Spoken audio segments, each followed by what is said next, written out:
Vamos a hacer un recuento rápido, hace 8 días. Ya la última clase es el próximo lunes. Recording in progress.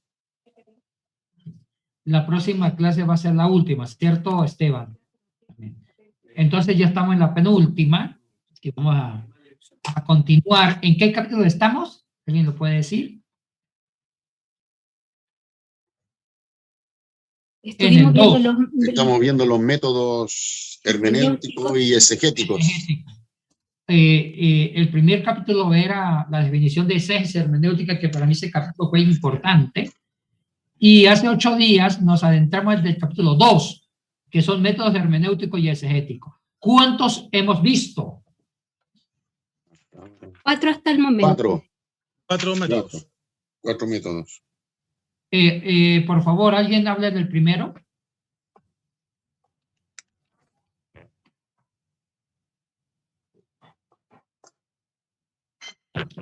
Método literal o concordista. ¿Ya?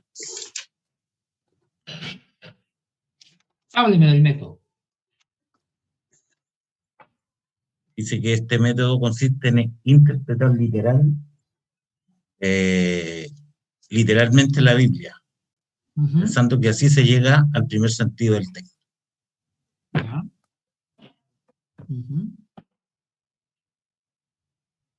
Pregunto, Héctor, ¿es exegético o hermenéutico? Hermenéutico, totalmente. ¿Qué iglesias usan este método? Las iglesias fundamentalistas, incluyendo nuestra amada y Iglesia de Dios. Donde yo voy a ser el próximo supervisor mundial.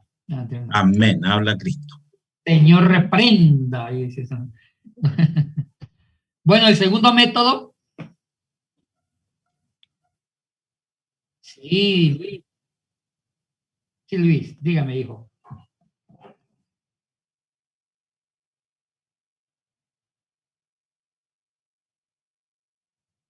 Sí, correcto.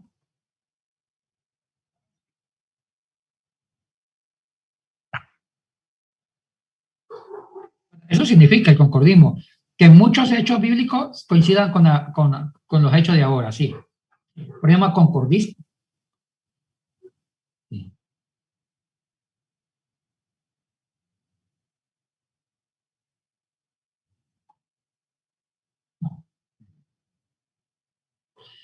Bueno, sí, hay cosas que se repiten, pero siempre el concordista trata de que las cosas del pasado se repitan ahora, ya sean milagros, lo que sea, que coincida la realidad bíblica con nuestra propia realidad.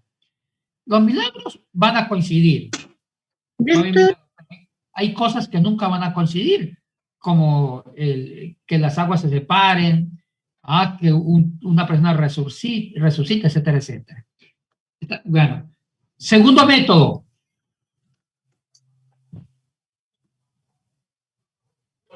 Del contexto.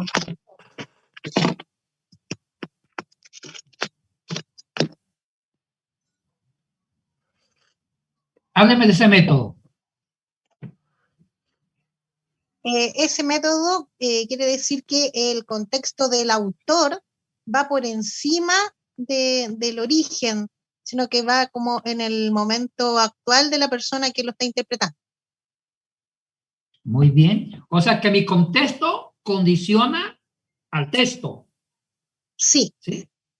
Mi experiencia personal o social está por encima del texto bíblico.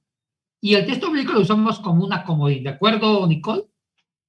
Así es. Bien, muy bien, Nicole. Nicole, una pregunta. ¿Quiénes usan este método? Los neopentecostales. ¿Y quién más?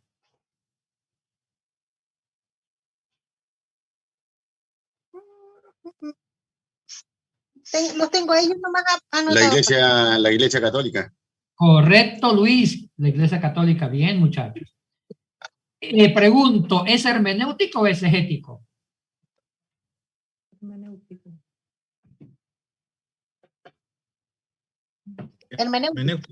Hermenéutico. Muy bien. ¿Quién me quiere hablar del tercer método? Método narrativo, doctor. Quiero que me lo comparta. Hable. Básicamente este método dice relación con que buscamos o rastreamos evidencias en historias bíblicas narrativas con el fin de poder enseñar, de poder dar una enseñanza en base a la narrativa que nos da la Biblia, poniendo énfasis a los detalles que narra esta historia bíblica, lentamente. Y se da en las iglesias conservadoras y liberales, y también podemos encontrar este método en las prédicas narrativas. Excelente, hijo. Cuarto método, y ahí quedamos. ¿Alguien me puede hablar? Tengan la bondad.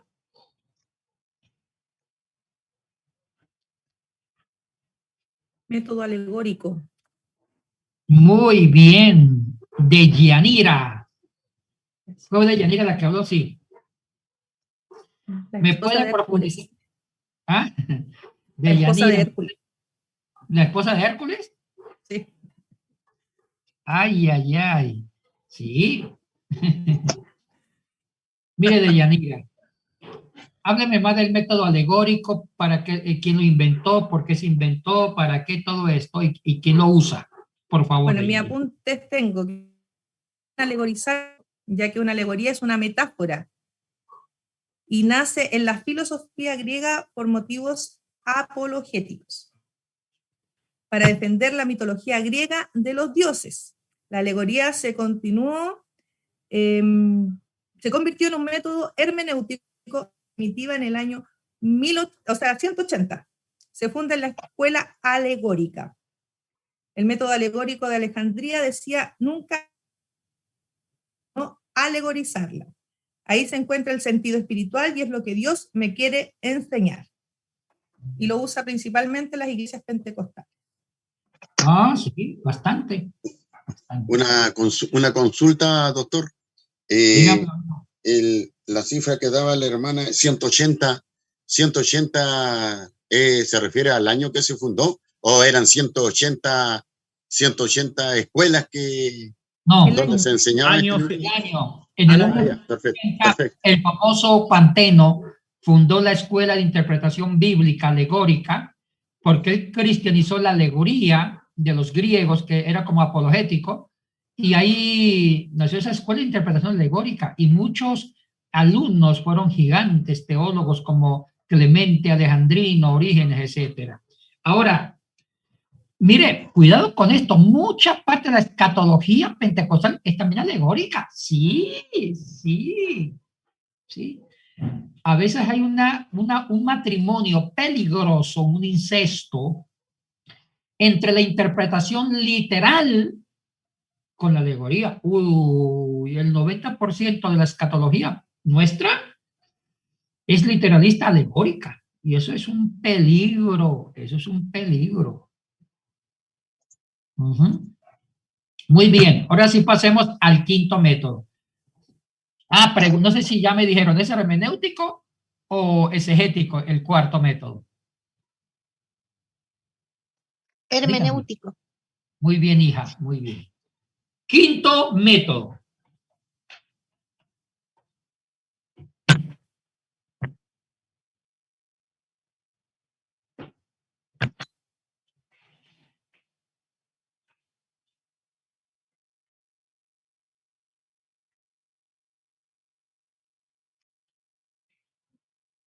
El método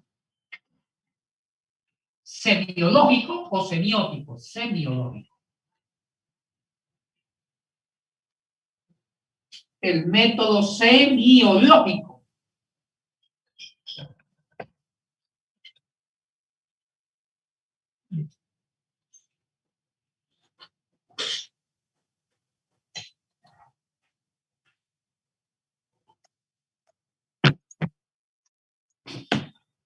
Escriba.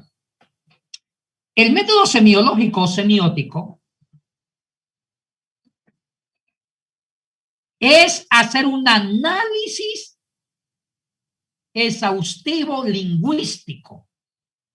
El método semiológico consiste Porque no en hacer un análisis, por favor cierren los micrófonos, en hacer un análisis exhaustivo lingüístico a un texto bíblico,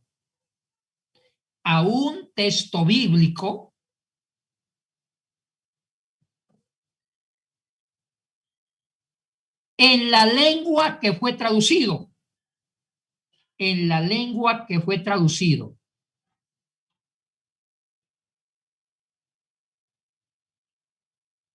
Y aplican todas las leyes lingüísticas de esa lengua para entender el texto. Y aplican todas las leyes lingüísticas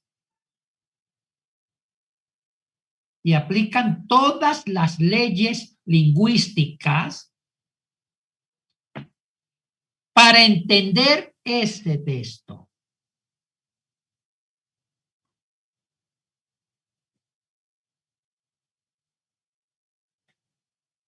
Me explico. El método semiológico es un método interesante. Es académico, pero mire el problema. Yo tengo un texto, supongamos, voy a colocar un ejemplo.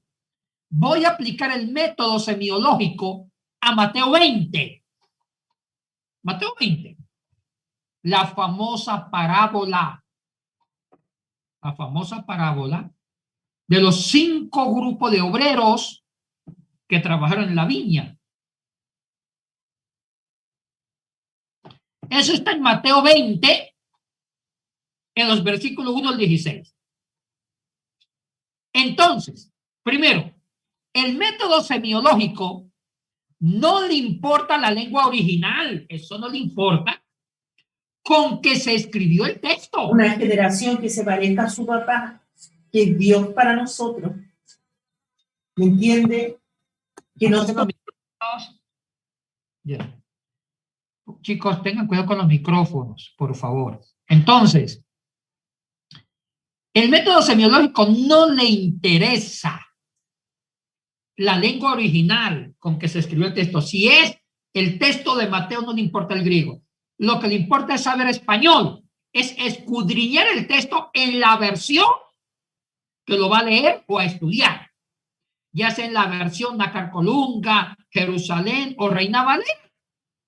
Entonces, no cuestionan las traducciones, no.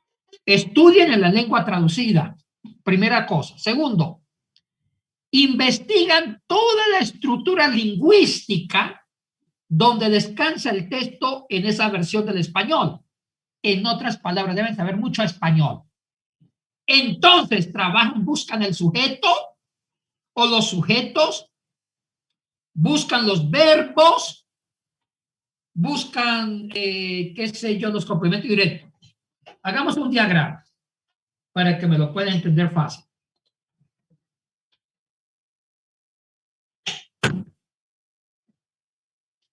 Ejemplo. Estamos con el texto de Mateo 20, del 1 al 16.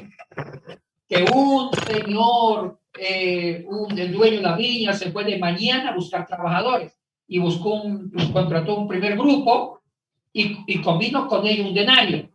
Después, en la mitad de la mañana, un segundo grupo, pero no le dijo cuánto iba a pagar. Obvio que iban a ganar menos porque no habían trabajado todo el día.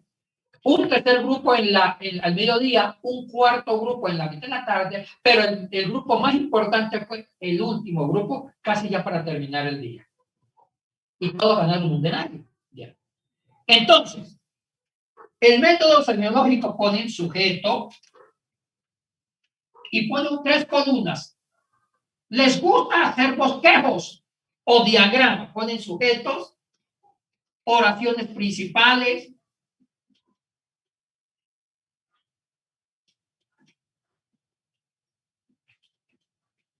aquí ponen los verbos, buscan el verbo principal, y aquí ponen los predicados, los complementos directos.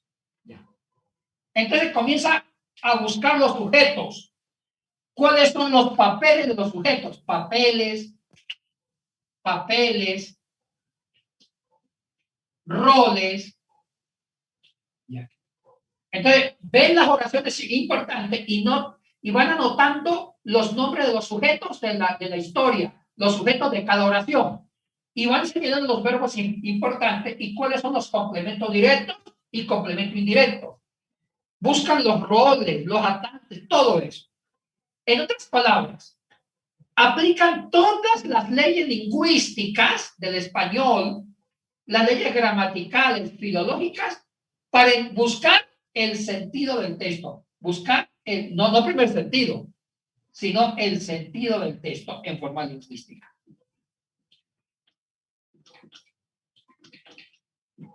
Y miren que son minuciosos. Ellos ponen columnas, ponen sujetos, los actores, los papeles, buscan los varios tipos de verbos, cuál es el verbo principal, verbos secundarios, los complementos directos, indirectos, y hacen columnas, diagramas y llegan a conclusiones. Ahora, chicos, ese método lingüístico exige conocimiento exhausto o exhaustivo de la lengua donde descansa el texto. Ahora, si usted hace la exégesis y usted es americano, lo va a hacer en inglés. O sea que debe conocer bien el inglés para entender el texto. Ese es el método semiológico. Ahora pregunto a ustedes, ¿es hermenéutica o exégesis? Hermenéutico. ¿Por qué, hijo mío? ¿Por qué? Porque no le interesa saber el origen del texto en la lengua original, sino que parte igual como si fuera un método, se llama de... ahí se me fue lo que dije recién. Hermenéutico. Hermenéutico, eso. La verdad del texto. O sea que no busca el primer sentido. Si buscar el primer sentido, ¿qué lengua deberían manejar? El griego. Griego. Sí, el Nuevo Testamento, el antiguo, el hebreo o arameo. Muy bien. Sí. ¿Quiénes usan este método? Escriba. Lo usan muchos seminarios conservadores. Sí, los seminarios conservadores de corte bautista, aliancista, nazarenos y también seminarios pentecostales. La Iglesia de Dios lo usa en sus seminarios, algunos maestros de hermenéutica. Seminarios Iglesia de Dios, Asamblea de Dios, cuadrangulares, etc. Explico. ¿Este método es hermenéutico? Claro que sí, ustedes lo dijeron. Pero es un método hermenéutico académico, porque escudriñan el sentido del texto con un despliegue de conocimiento sobre la lengua española para poderlo aplicar al texto. O sea que exige academia, sí exige academia, pero aún así nunca será exegético, porque no le interesa ir al primer sentido. Para ir al primer sentido ya saben que se necesita. Lengua bíblica, filología, filosofía del contexto. Sí, hijo. Doctor, le hago una consulta, por favor. Hágalo. Mire, en base a lo que usted nos está enseñando ahora, de que no le interesa el sentido primero del texto, sin embargo, usted nos da una lista de pasos académicos que usa este método, pero en la lengua que va a ser traducida. La pregunta es la siguiente: ¿es posible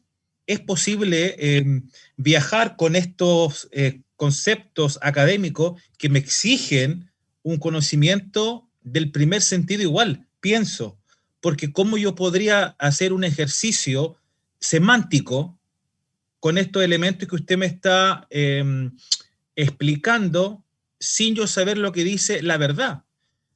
A modo de consulta, desde mi ignorancia, porque no parte desde el interés mismo. Entonces, ¿qué transmite entonces el texto? O sea, ¿qué transmite este método? Si no le interesa la verdad, ¿qué va a transmitir?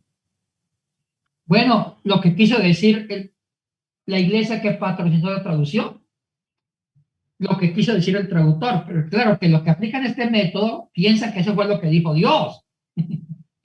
¿Sí me entiende? Pero nunca piensan que hay mucha mano metida del teólogo que tradujo.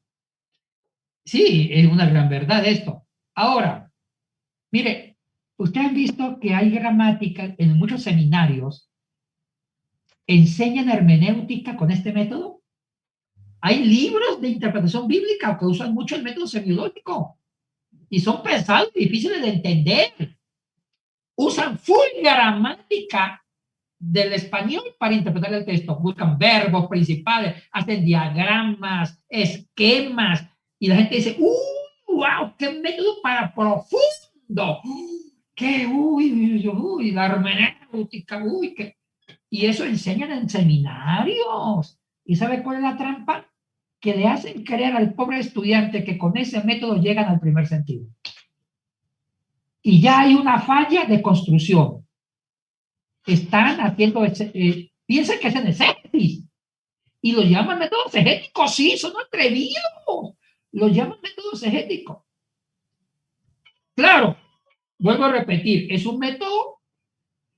El hecho de usar bien el español se requiere de mucha sabiduría, de mucho manejo lingüístico, pero aún así nunca llegan al primer sentido, porque para llegar al primer sentido deben aplicar ese método lingüístico a la lengua original.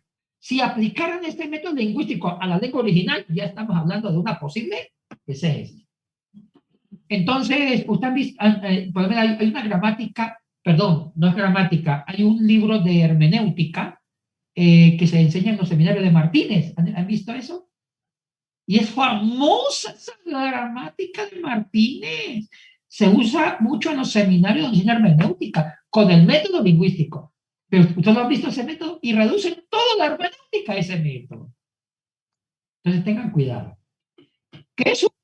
Sí, dígamelo, dígalo, Luis.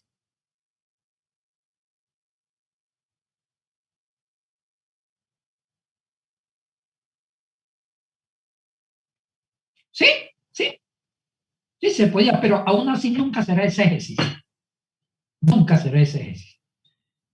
Bueno, chicos, ya saben que los usan, pero pregunto, ¿ustedes han visto ese tipo de hermenéutica? ¿La han leído? ¿La han escuchado? Yo creo que sí. Deyanira dice que sí. Cuéntame, sí, Deyanira, ¿dónde la vio? Incluso he visto que han buscado el origen de esa palabra en español en el latín y te hacen una cátedra de la palabra desde el latín.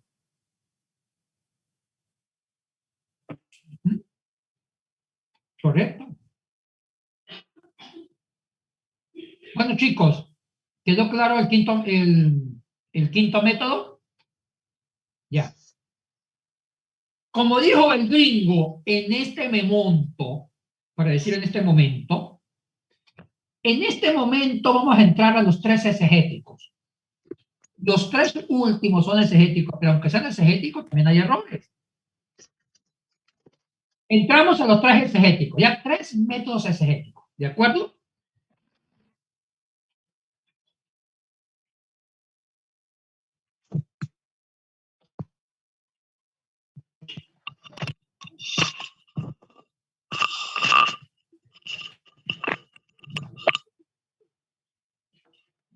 .6. Estamos en el 2, que son métodos. Aquí no puse bien el métodos. Ahora 2.6. Los tres últimos son muy académicos. 2.6. El método histórico crítico.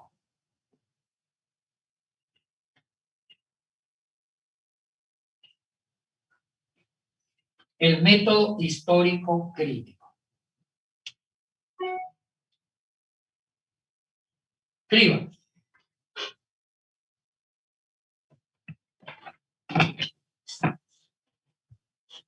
En el siglo XVIII,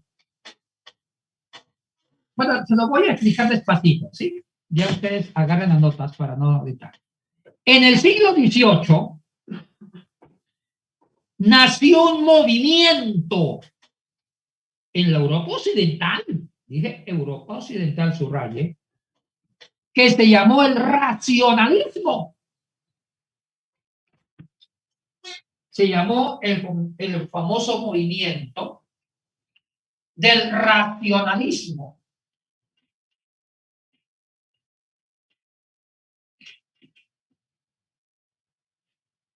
Otros países lo llamaron la época del enciclopedismo.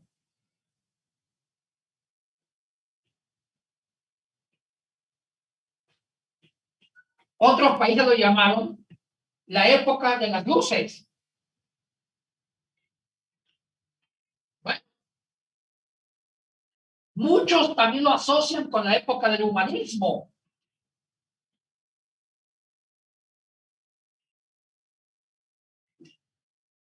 Son nombres diferentes, pero que apuntan al mismo acontecimiento, ya sea el racionalismo, ya sea el enciclopedismo, ya sea la época de las luces, o ya sea el propio humanismo, pero apuntan al mismo sentido. Yo me quedo con el racionalismo. ¿Por qué? Vamos a la esencia. A partir del siglo XVIII, estamos hablando a partir del siglo XVIII, de Cristo, de nuestra era, obvio, que se dio este fenómeno. ¿En qué consiste el fenómeno? Escriban. El racionalismo consistió de que todo tenía explicación en la razón.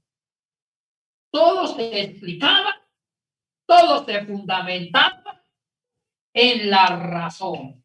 Y coloco esta palabra con letras grandes, razón.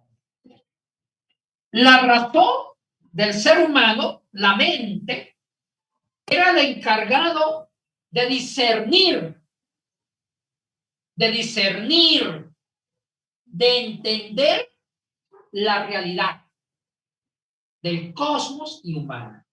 Repito, la razón, la mente, era el tribunal mayor supremo de discernir y de entender la realidad del cosmos y del hombre.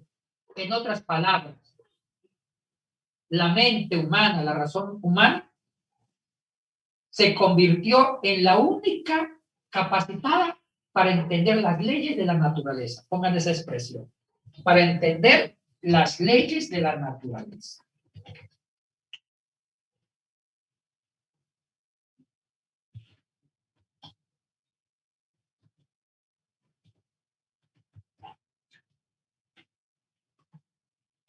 Leyes de la naturaleza.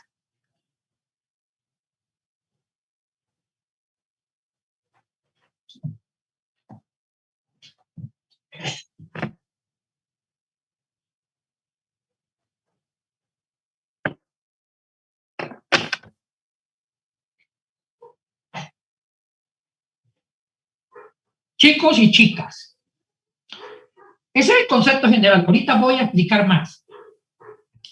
Voy a hacer un recuento de la historia de las edades, de las épocas, para que disfruten el racionalismo. Yo divido, bueno, no lo divido yo, los historiadores, 4 grandes épocas de la historia de la humanidad.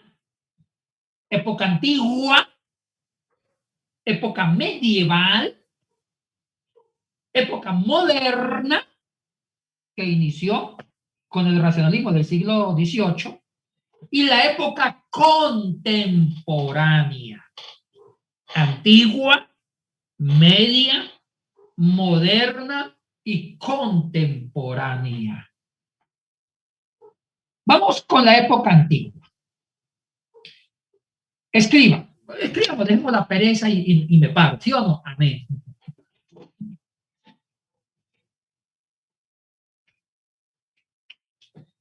Pongo acá, época antigua.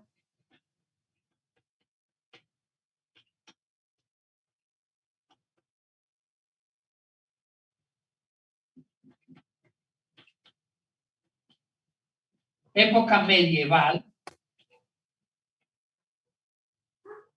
época moderna,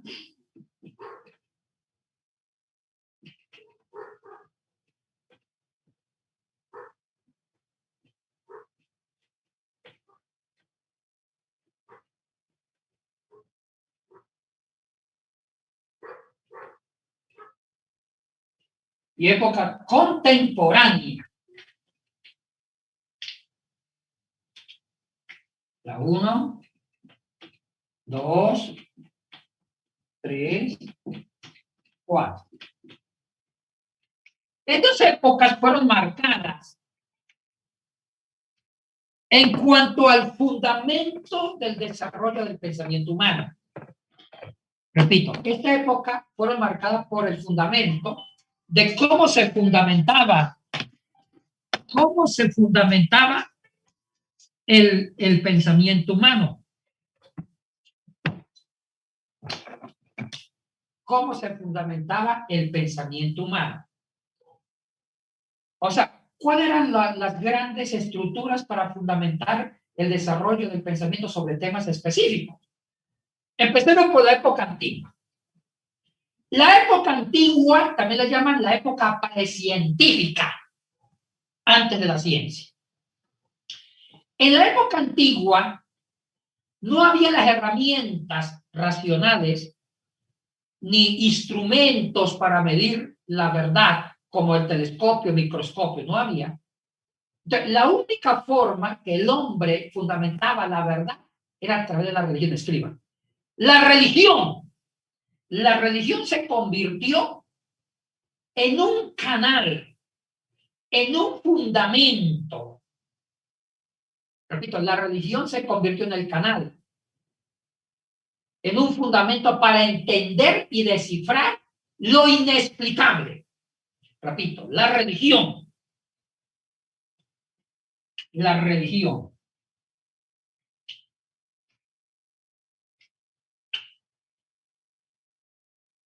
se convirtió en un canal, en un fundamento para entender lo inexplicable, la realidad. Describamos.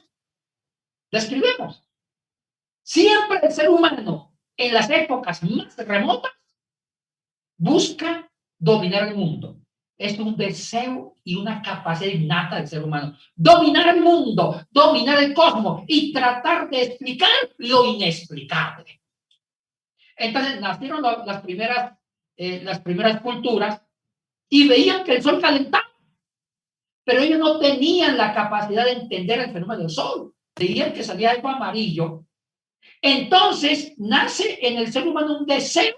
Escriban esta palabra. La religión te da un deseo. La religión te ayuda a encontrar o a describir y a entender un deseo natural del hombre de controlar y de explicar los fenómenos inexplicables. Repito, la religión te da las herramientas. La religión describe el deseo que el ser humano tiene de entender y de explicar lo inexplicable. Y escriban, tratar de manipular y de someter los fenómenos de la naturaleza que son enemigos o reacios al hombre. Describo. La muerte, enfermedades. Entonces los humanos tenían miedo de enfrentar la muerte y como no había gran medicina, inventaban el dios de la muerte. Y el sol era un misterio, un fenómeno inexplicable. Inventaban el dios sol. La luna, la diosa luna.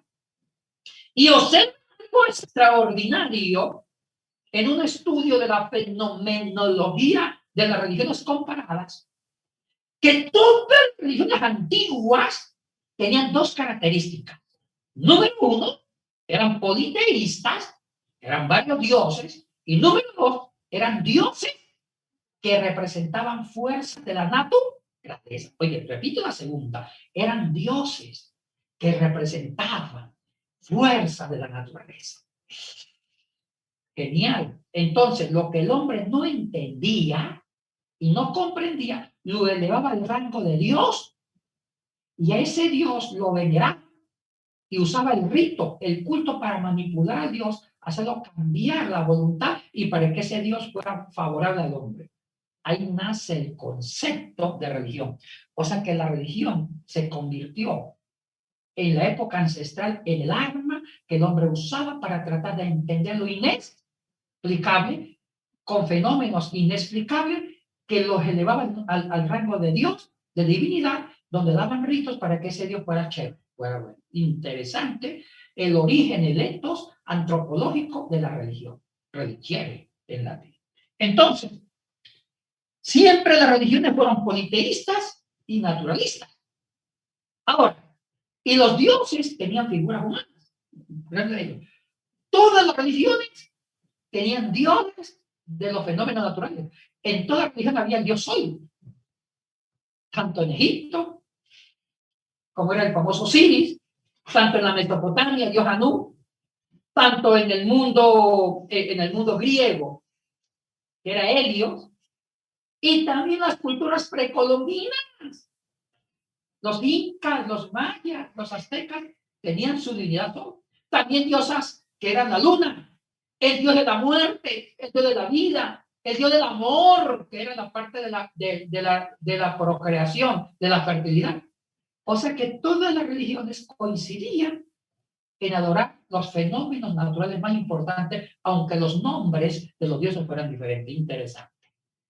Y el templo era para meter al dios ahí y manipular. Entonces, la religión se convirtió en la única explicación antigua para entender las leyes de la naturaleza, elevando al rango de divinidad los elementos más importantes de la naturaleza, viento, sol, etc. En la época medieval, hay el dominio del pensamiento cristiano. Todo el pensamiento cristiano dominó, tuvo control de la época medieval. Ahora, la época medieval va del siglo IV, después de Cristo, con la caída de Roma, hasta el Renacimiento, siglo XV después de Cristo. En la época medieval ya hay un avance en cuanto a la religión judía y cristiana. Hay la desmitologización. El judaísmo ya antiguamente separó el concepto de Dios de la naturaleza. Eso fue un aporte. Pero todo el entorno todavía se creía que la religión tenía la única y la última explicación de la realidad. Ahora, un método de la religión se llamó el mito. El mito.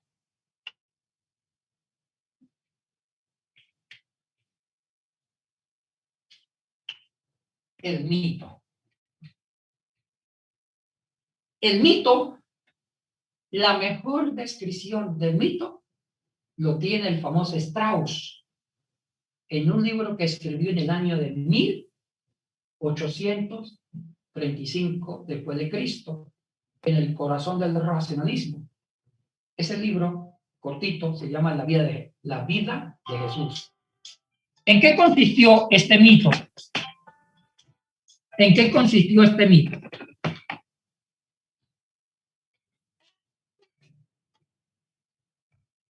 ¿Cuál es el concepto de mito para Strauss? Libro publicado en el año de 1835. Escriban entre comillas. ¿Qué significa el mito para Strauss? Escriban. El mito es el revestimiento. El mito es el revestimiento en forma histórica. El mito es el revestimiento en forma histórica. Repito, el mito es el revestir, el revestimiento, encarnar, el revestimiento en forma histórica de las ideas religiosas.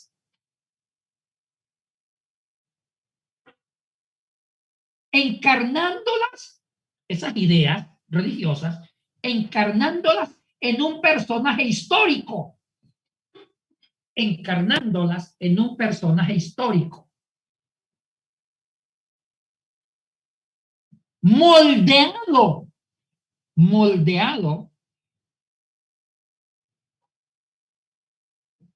por el poder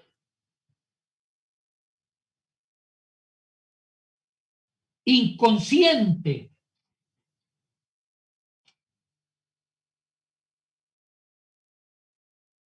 moldeado por el poder inconsciente de la invención de la leyenda, moldeado por el poder inconsciente. Esa palabra me la subraya, que tiene una explicación antropológica interesante. Moldeado por el poder inconsciente de la invención de la leyenda. Cierren comillas, me explico. Strauss definió el mito como el mejor instrumento de la religión. Y dijo Strauss, el mito es que siempre hay ideas fantásticas de un Dios encarnado, de un Dios que salva, de un Dios solo una. Entonces el mito es que yo esas ideas religiosas, que las creo por fe, las vuelvo realidad y las encarno en algo real. Las encarno en un personaje. Yo digo, Esteban es Dios, porque la barba de Esteban fue hecha por el dios Helios. Entonces, como yo ya creía que había un Dios con barba dorado y que ese Dios Helios andaba por las nubes, entonces yo hago grande Esteban. Digo, Esteban es el Dios Helios, y le invento un mito. Digo, Esteban hace milagro, va por los viñedos de Chile convirtiendo el agua en vino. Ya, mito. ¿Qué hizo el mito? Las ideas religiosas de un Dios Helios que circulaba en la fe de la gente, lo vuelvo realidad encarnándolo en un hombre que sí fue histórico, Esteban, y lo convierto, Esteban, en una leyenda. Ese es el mito. Entonces, la época antigua y medieval se caracterizaron por el mito. El mito lo usaban para fundamentar la religión, para que el hombre controlara lo inexplicable, y usaron el mito como un recurso didáctico pedagógico. Entonces, eso caracterizó la teología bíblica de la época medieval y la época antigua. Y una cosa, el mundo se explicaba ¿con qué? Con el fundamento de la religión. Es por eso que usted ve un fenómeno interesante. Las sociedades políticas antiguas y medievales eran teocráticas. ¿Escucharon eso? Siempre la teocracia fue lo característico en las épocas antiguas y medievales. Me repito, siempre las teocracias era lo característico, lo político característico de la época antigua y medieval. Toda la cultura era teocrática. Los judíos usaron la teocracia en nombre de Jehová para gobernar al pueblo. La época medieval lo mismo.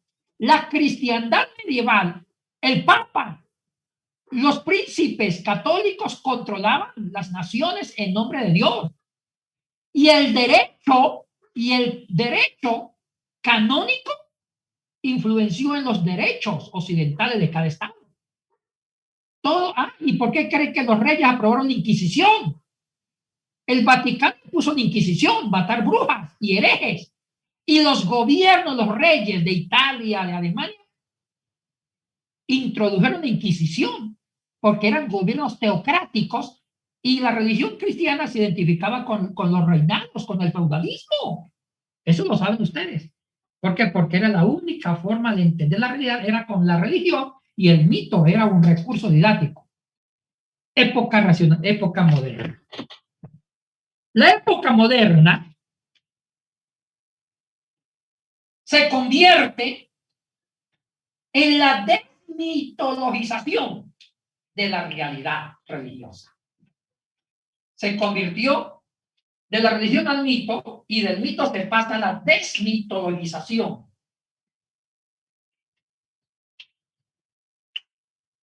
En la desmitologización. Desmitologización.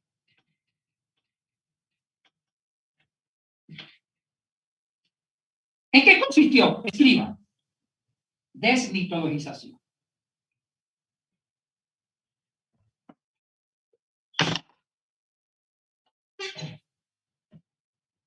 ¿En qué consistió? Vayamos. La desmitologización consistió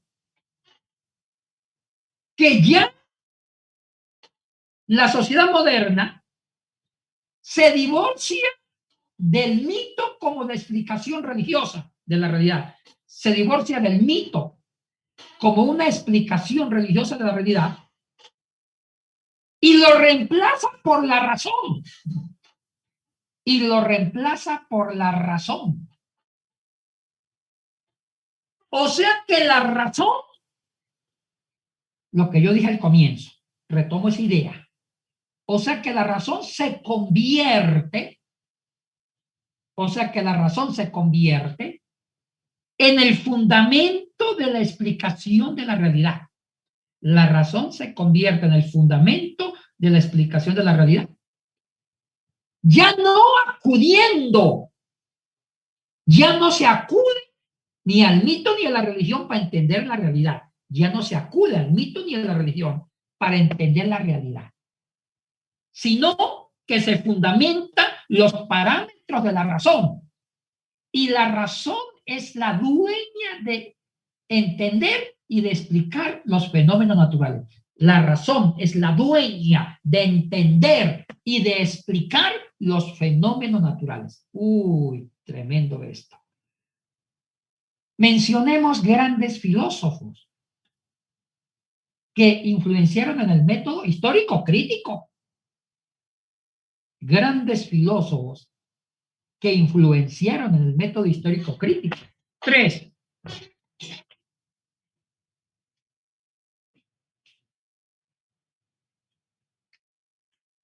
Tenemos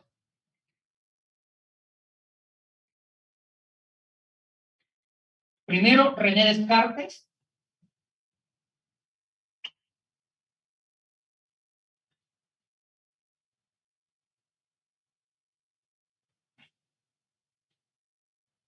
Emmanuel Kant y Friedrich Hegel.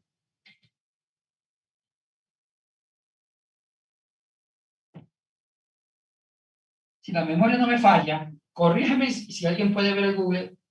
René Kant, Descartes nació en el año de 1596 y murió en el año de 1650. Ahí tengo una imprecisión en Descartes.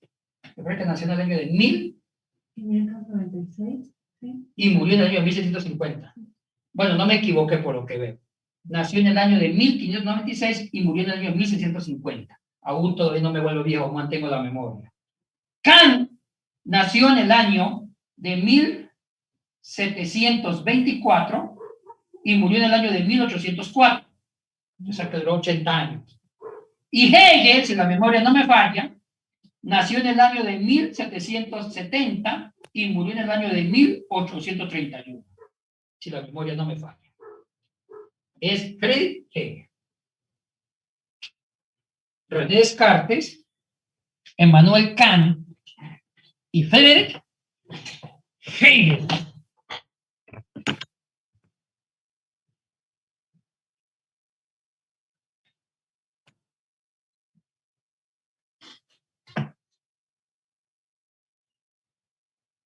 Hablemos de hechos.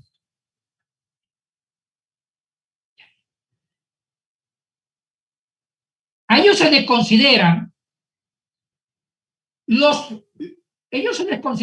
que dieron las a priorías filosóficas.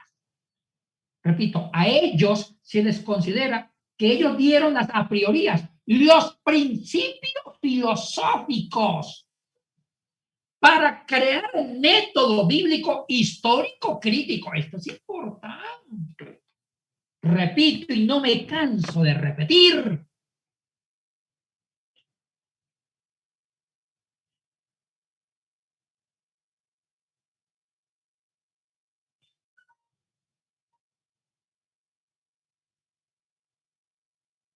Ellos dieron el fundamento filosófico, las a priorías filosóficas para fundamentar el método histórico crítico.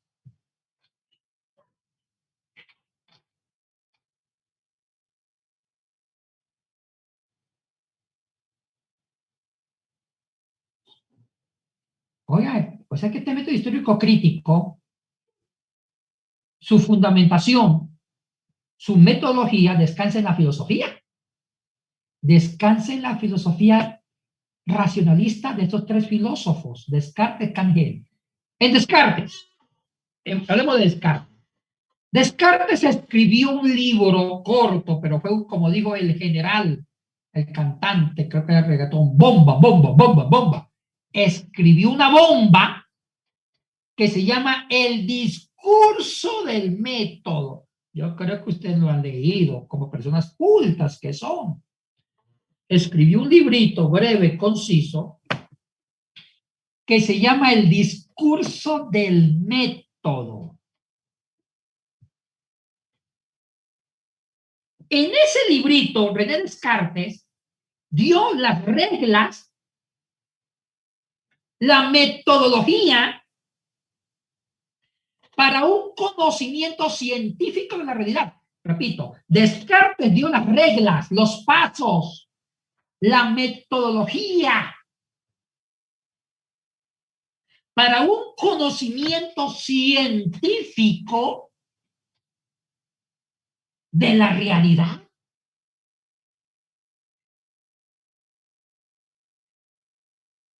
Oh, interesante esto. Interesante.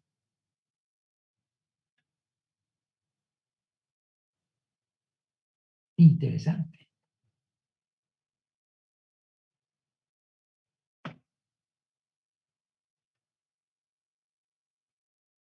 Te digo que me puse a chismosear los que están conectados. Me gusta un poco el chisme fresco. Ahí está. Bueno. Y esos principios que dio Descartes van a ser los mismos principios que se usan para fundamentar el método histórico crítico para aplicarlo en la Biblia. Sí. Me pregunta mi amiga de niñez, de infancia, Elinor Ríos, ¿cuáles son los 5 pasos? Los 5 pasos que usó Descartes para fundamentar la realidad en un conocimiento científico y no depender del mito. Escuchen, primer paso, la duda. Primer paso, dudar de todo. Pero ahí, muchos han criticado que Descartes, por hablar de la duda metódica, porque Descartes habló de la duda metódica, muchos han pensado que Descartes fue un escéptico. No, nunca. Descartes dijo, para empezar a conocer la verdad, la realidad, debo partir de la duda. Y le pregunto a Descartes, ¿por qué, señor Descartes? Y sabe que Descartes, con justa razón, los sentidos engañan. Los sentidos engañan. Los sentidos engañan. Oye, en serio, sí. A veces hay personas que en lugar de ver rojo, ven verde y tienen un problema en la vista. Lidia, hasta el día de hoy para Lidia, Esteban es hermoso. Y lo defiende, todavía lo mantiene. Es hermoso. Para otros y otras, no.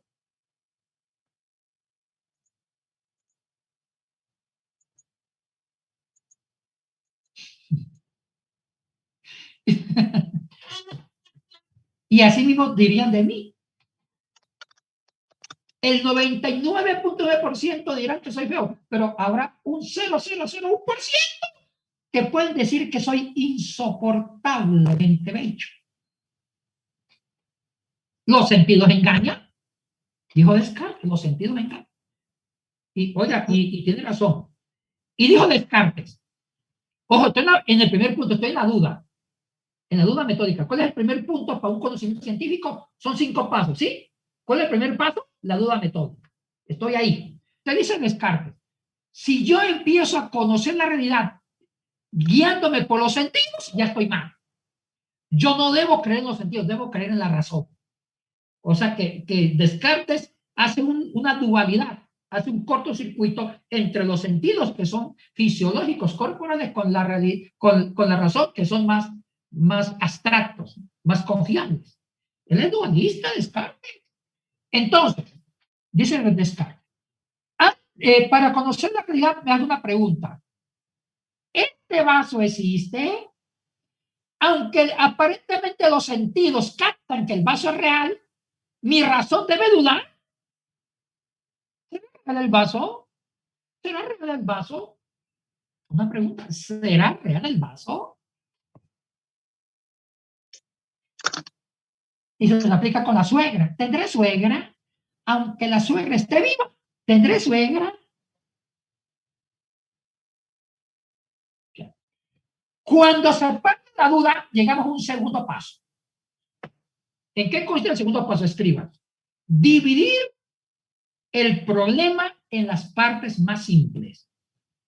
Dividir el problema en las partes más simples.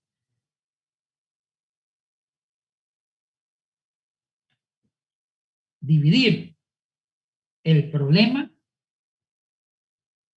en las partes más simples. Mira lo que voy a hacer. Voy a estudiar este vaso con agua. Primera parte del método, dudo. ¿Será un vaso con agua? Llego a la segunda parte. Descompongo el problema en partes simples. Mira lo que hago. Tomo otro vaso y pongo el bendito líquido en otro vaso. Lo pongo. Y lo comienzo a estudiar. Fondo este vaso desocupado, de qué está hecho, y estudio el agua que lo separé del vaso. El dividir el problema en las partes más simples es para introducirme en un conocimiento racionalista de cada cosa. Voy a estudiar cada cosa, cada individuo. Cada cosa, cada individuo en una forma muy profunda. Ay, ay, ay, qué interesante. Tercer paso. Tercer paso. Tercer paso. El estudio exhaustivo y subdividiendo cada parte dividida. El estudio exhaustivo y subdividiendo cada parte dividida.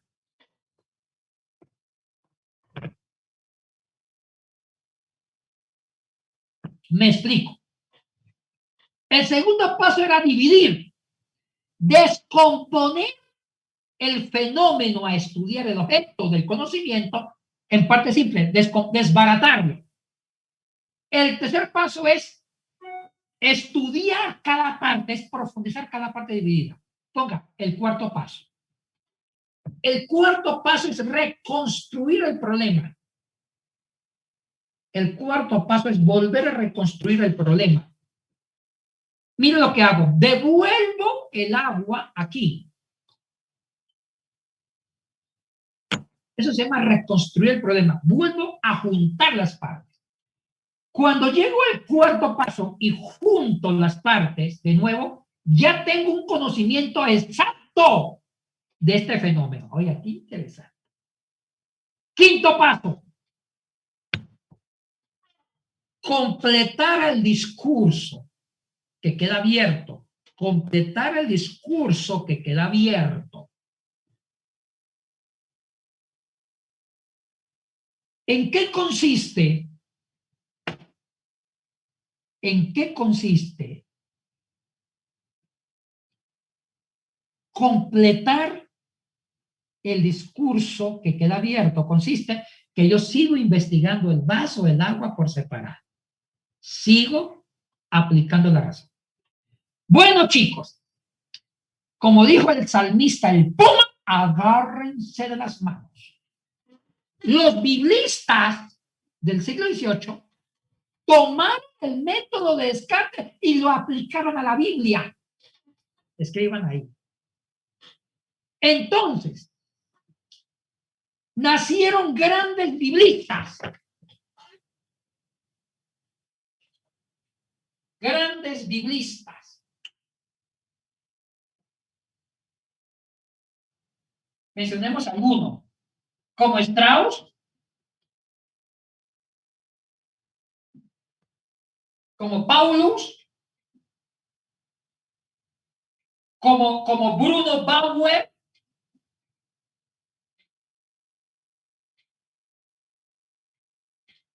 Strauss, Paulus, Bruno Bauer,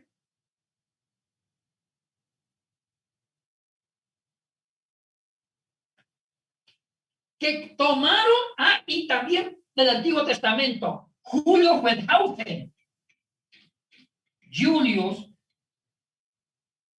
Wellhausen.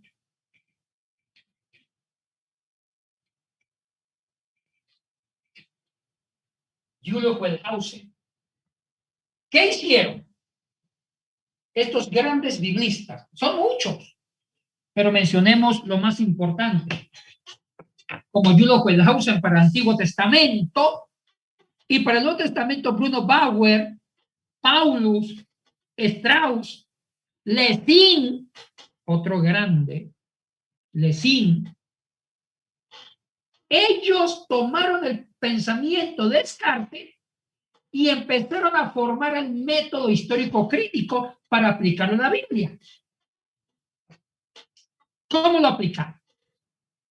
Vamos al caso de Julius Wellhausen para la Torá. Repito, vamos al caso de Julius Wellhausen para la Torá. Primer paso. Oiga, Julius Wellhausen aplicó el método cartesiano a rajatabla. Eso fue lo que se llamó el método histórico crítico. Chicos, ¿saben por qué se llama histórico crítico? Porque es inventar la historia en forma crítica. Es rastrear la historia de la Biblia en forma científica. ¿Entendieron la palabra histórico crítico? Es rastrear la historia de la Biblia, el contenido de la Biblia con una lupa. Rastrear la historia de cada milagro, de cada acontecimiento bíblico a la luz de la razón. Pero aquí hay un problema. Completemos el método. Otro gran filósofo que fundamentó el método histórico crítico bíblico fue el filósofo Hegel. Hegel.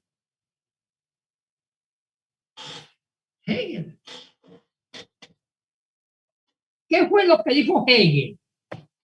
Él escribió un libro que se llama La Fenomenología del Espíritu. Repito, Hegel escribió un libro que se llama La Fenomenología del Espíritu. Y en ese libro, Hegel dijo, siguiendo a Descartes, y antes, siguiendo a Immanuel Kant, que Kant dijo que la verdad es subjetiva, es el hombre el que condiciona la realidad. Y ahí nació la famosa frase que las verdades no son absolutas, las verdades son relativas y subjetivas. Eso fue lo que inventó Kant. Kant es el padre de ese dicho que se mantiene hasta el día de hoy. Fue Immanuel Kant, que no lo voy a ver por el tiempo. Ahora, ¿qué dijo Hegel? Escriban. Hegel dijo, toda la realidad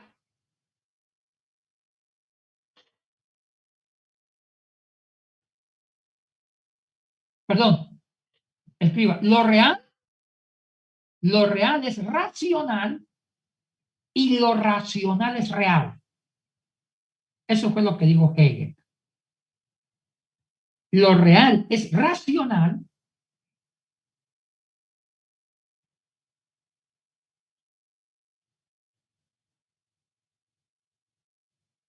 y lo racional es real. ¿Escucharon y entendieron lo que acabo de decir? Frase culminante del racionalismo evolucionado con Hegel. Todo lo real debe ser entendido por la razón. Y si hay un aspecto de la realidad que no se entiende por la razón y la razón no la fundamenta ni la explica con la lógica, esto no es realidad. Eso se llama mito. O sea que para Hegel el mito es todo aquello que la razón no puede explicar. El mito es todo aquello que la razón no puede explicar. Y como la razón no puede explicar y no puede fundamentar, se llama mito. ¿Verdad religiosa? Esto se puso bueno. Ahora sí, con todos los aportes filosóficos, con Descartes, Kant, Hegel, estos grandes biblistas como Bauer, Strauss, Rudolf Wellhausen, Lessing, etcétera, Paulus, sobre todo Paulus, ellos dicen, empecemos con el Antiguo Testamento. Un ejemplo, Rudolf Wellhausen toma los postulados de Descartes y primer paso dice, dudar. Y él dice, dudo de que Moisés haya escrito la Torá. Empezó dudando de la paternidad literaria de Moisés. Cuando duda de Moisés, va al segundo paso, que es descomponer en partes simples la Torá. Se comenzó a descomponer usando el hebreo, entonces él ve fundamentos para descomponer. Dice, hay 2 veces que se repite el relato de la creación. Y si fue Moisés el que escribió toda la Torá, no tiene que repetir nada. Y lo que repite se contradice. Porque una cosa es Génesis 1 y otra cosa muy distinta es Génesis 2. Génesis 1, Dios crea lo inanimado, después los animales y por último el hombre. En cambio, Génesis 2 al contrario. Primero crea al hombre. Y dice Julius Wellhausen, no fue Moisésito. Y empieza a ver que hay varios relatos del decálogo. Una cosa es el decálogo de Éxodo y otra cosa es el Deuteronomio. Hay divergencias. Y también se repite la historia que cuando uno de los reyes se quiso acostar con Sarai. 2 veces se repite la historia. Entonces dice Julius Wellhausen, esto significa que el Pentateuco es la reunión de varias tradiciones. Después somete un estudio del tipo de hebreo y describe que hay variantes, hay varios dialectos hebreos en el mismo texto. ¿Qué hizo Julius Wellhausen? Descomponer en parte simple el fenómeno. Tercero, profundizó cada parte. Julius Wellhausen estudió profundamente el estilo del hebreo de unos relatos, el estilo del hebreo de otro relato y concluye. El Pentateuco es la compilación de 4 grandes tradiciones: yavista, eloísta, sacerdotal y deuteronomista. Yavista, eloísta, sacerdotal, yavista, eloísta, sacerdotal y deuteronomista. Cuarto paso. Y una parte que observó Julius Wellhausen, ¿cómo puede ser Moisés si Moisés está narrando su propia muerte en Deuteronomio? ¿Cómo puede él escribir Deuteronomio y se dice, me voy a morir, me van a enterrar? ¿Cómo puede ser? Ya. Esos pequeños detalles fue fundamental para que Julius Wellhausen dudara de la paternidad literaria de Moisés en la Torá. Quinto paso. él siguió investigando las tradiciones. Él mismo concluyó, yavista, eloísta, y tiene argumentaciones para fundamentar esto. En conclusión, Julio Wellhausen fue el primer biblista del Antiguo Testamento que aplicó el método histórico crítico al Antiguo Testamento con una severidad increíble, y con este método se desmontó la teoría de que fue Moisés el que escribió la Torá. Interesante. Método histórico crítico, sometiendo a crítica cada elemento histórico de los componentes de la Torá. Ahora, en cuanto al Nuevo Testamento, se hizo lo mismo. Se hizo lo mismo. Y aquí sí viene, pongan ahí. En el Nuevo Testamento se pone dos luchas.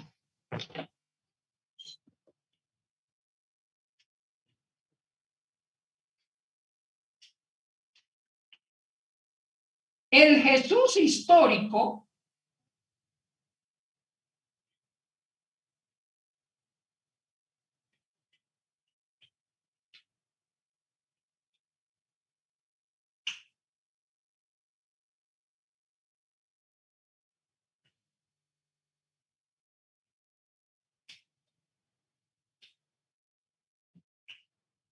frente al Cristo de la Biblia, o el Cristo del dogma o de la Biblia. El Jesús histórico frente al Cristo del dogma.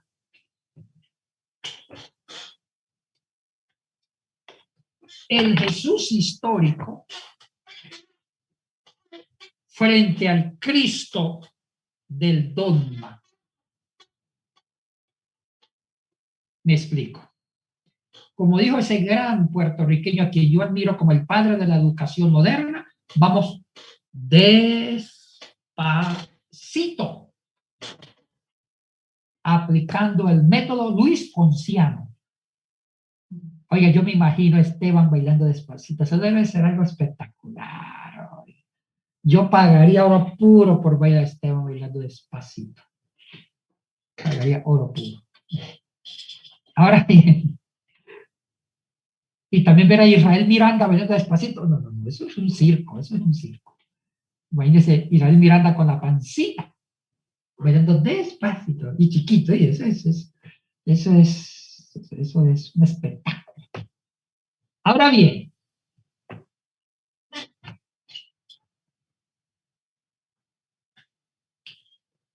en el Nuevo Testamento, cuando se aplicó el método histórico crítico del Nuevo Testamento, ¡ay, Dios mío! Esto fue tremendo.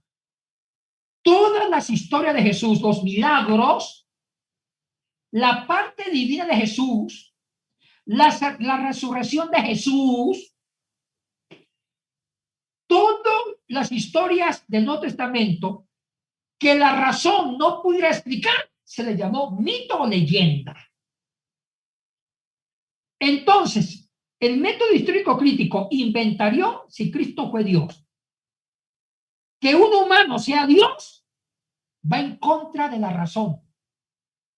Y como la razón no puede explicar esto, eso lo inventaron los discípulos. La divinidad de Jesús fue inventada por los discípulos. Así concluyeron este método. Segundo, ¿quién puede resucitar después de muerto? Nadie. Otra leyenda. El Nuevo Testamento quedó desbaratado.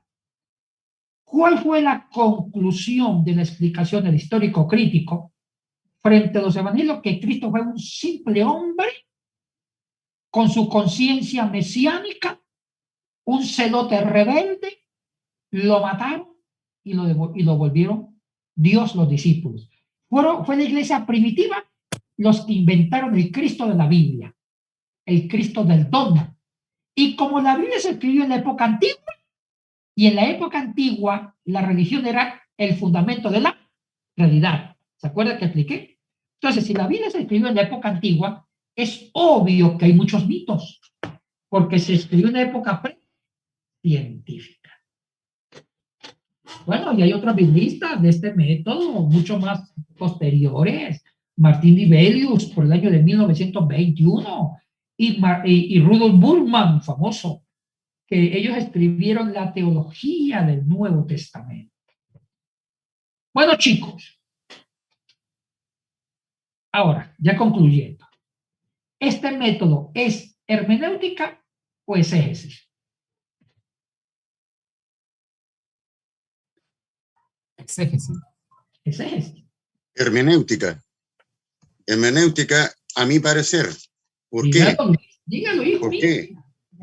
Porque hasta ahora usted nos ha hablado de que estos biblistas usaban papiro o algo por el estilo. O sea, no, ellos razonaban, parece, ¿no? Pero al parecer no usaban los papiros para poder fundamentar lo que ellos pudieron después escribir o enseñar. Para mí es hermenéutica. Está bien, hijo mío. No, bien su aporte, muy buen aporte. Déjeme completar un poquito el perfil académico de estos compadres. Sí sabían lenguas antiguas, sí eran doctores en... Bueno, yo los cuidados no era experto en lenguas orientales. Ellos sí eran papirólogos y eran lingüistas.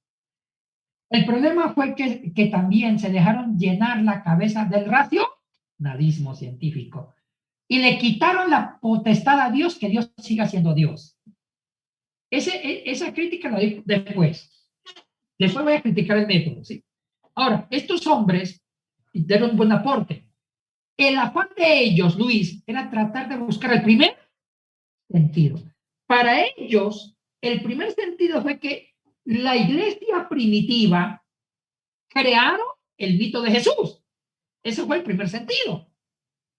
Más allá que ellos hayan llegado a la verdad o no, la intención de ellos fue extremadamente exegética. ¿Sí?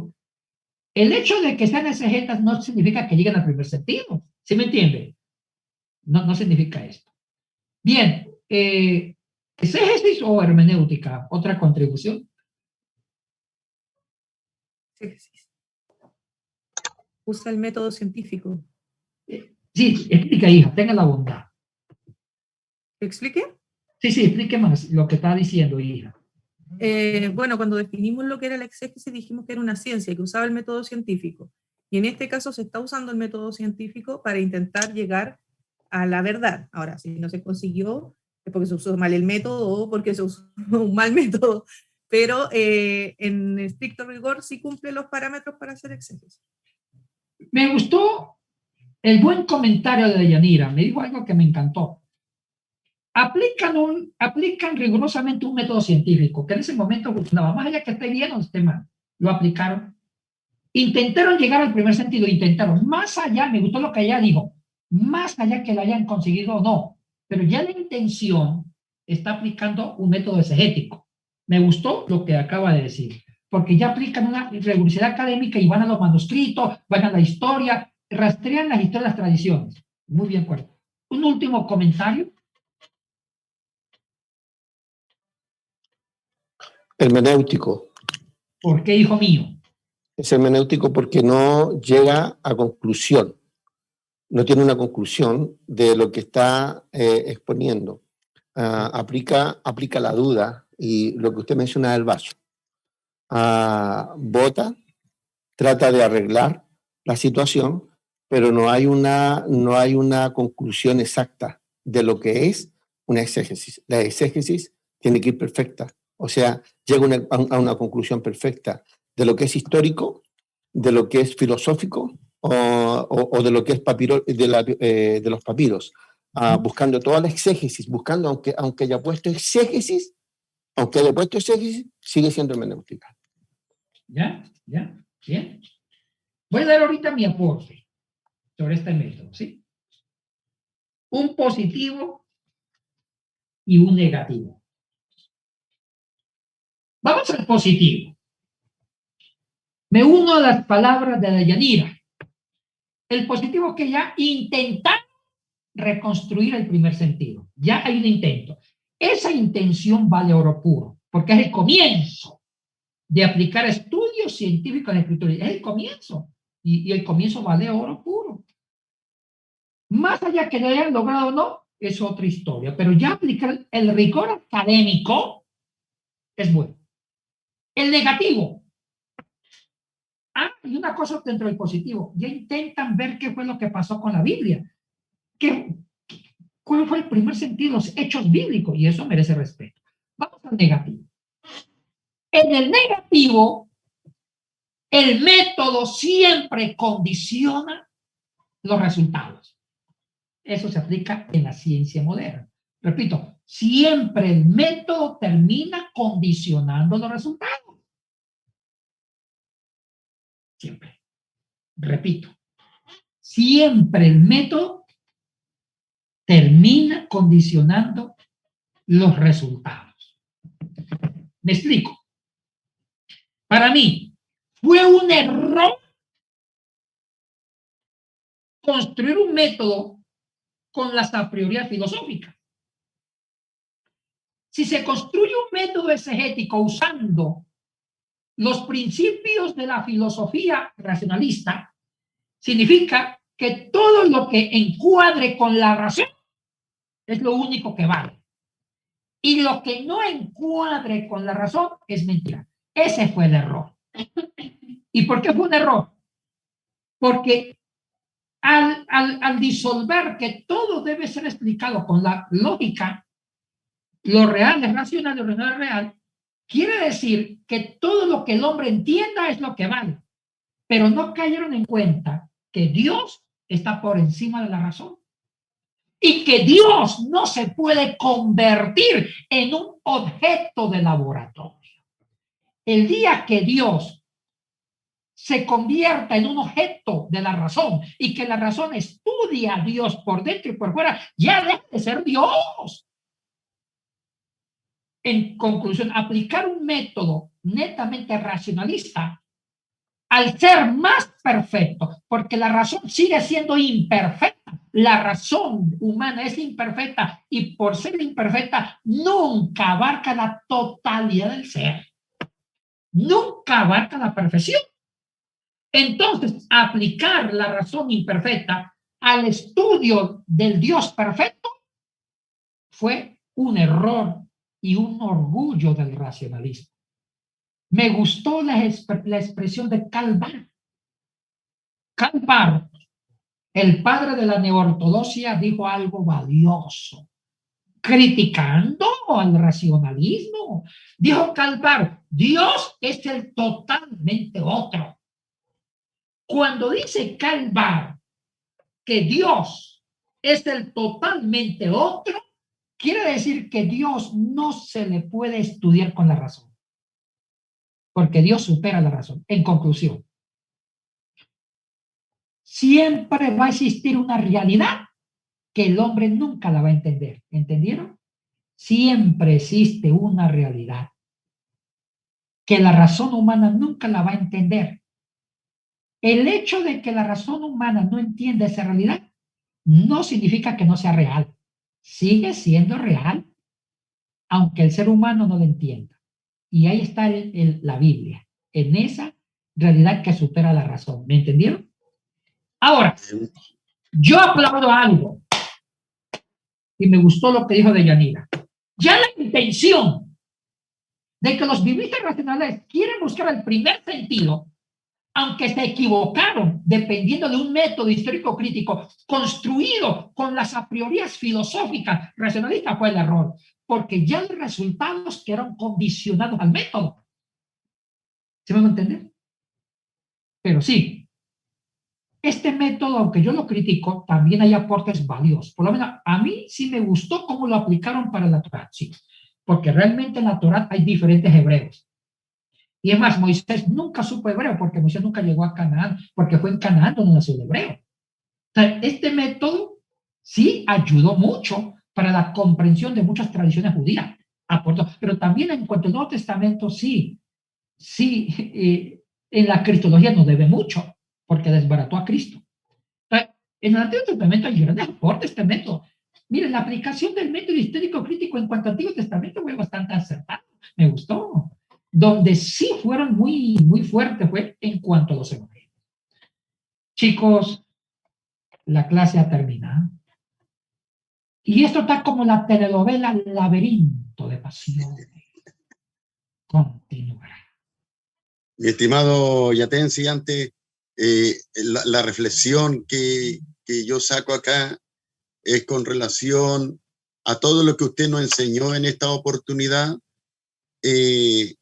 a cómo la Biblia ha tenido que enfrentar a todo esto, a todos estos pensamientos filosóficos que de una u otra manera han querido desprestigiarla, sacar prácticamente de la Escritura los hechos milagrosos, a la divinidad de Jesús, en fin, hasta el día de hoy la Biblia sigue siendo la palabra de Dios y sigue cumpliendo, ¿no es cierto?, como un libro sagrado, una labor tan importante y esencial para la vida del ser humano, que a pesar de todos estos ataques que ha sufrido filosóficos a través de su historia, la Biblia sigue siendo, sigue manteniéndose y estando erguida, ¿ya?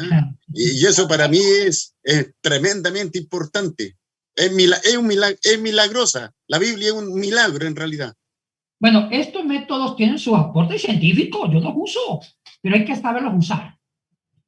La otra semana vamos a usar otro método fuerte, historia de las formas, y después vamos a dar una propuesta, pero bueno, chicos, no todos los métodos histórico-críticos es bueno, hay que leerlo con mucho cuidado y con mucha crítica. Sí, Deyanira, tenga la bondad, hija mía. Doctor Yatensi, ¿será que el método como para darle un poquito también de importancia, porque encuentro que aplicando el método científico y tiene buenos resultados? No es que el método es el malo, sino que fue la duda la que no se podía responder con este método, porque la duda era duda respecto a Cristo.